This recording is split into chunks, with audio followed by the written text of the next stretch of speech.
El PSC no vol que s'enderroqui ara l'anell viari de Glòries. Els socialistes barcelonins proposaran la setmana que ve a la Comissió d'Hàbitat Urbà que el govern replantegi les prioritats en la transformació de la plaça.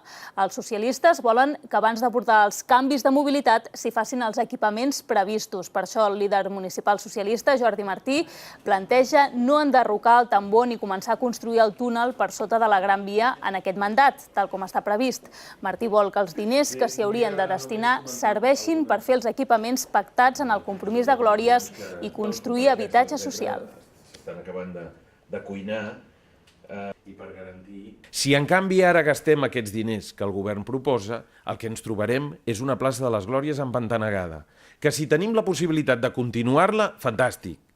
Però si no tenim aquesta possibilitat, i mirin, sembla que poden haver-hi dubtes raonables sobre les capacitats que tindrem, el 2015, el que ens trobarem és un forat urbà empantanegat.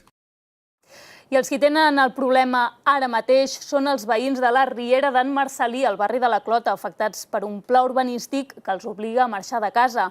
Ja tenen uns nous pisos assignats, però encara no s'han construït i l'espera se'ls està fent molt llarga.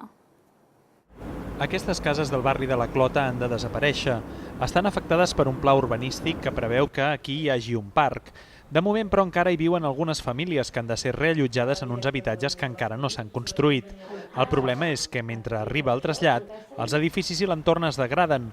Per això, l'Associació de Veïns del Barri ha demanat a l'Ajuntament que acceleri el procés i els ofereixi anar a viure a aquests pisos de protecció oficial que tenen just al davant. Abans del començament de la crisi van dir que sí, les avantatges eren bones, però amb la crisi tot això s'ha canviat i ara els veïns afectats no poden assumir el cost que els suposa aquest canvi. La degradació s'ha agreujat en els últims temps. Els habitatges dels veïns que ja han marxat s'han enderrocat i això ha deixat al descobert les parets de les cases dels que encara hi viuen. Els que han tirat les cases ja havien, però ara al no estar-hi, llavors n'hi ha més humitat.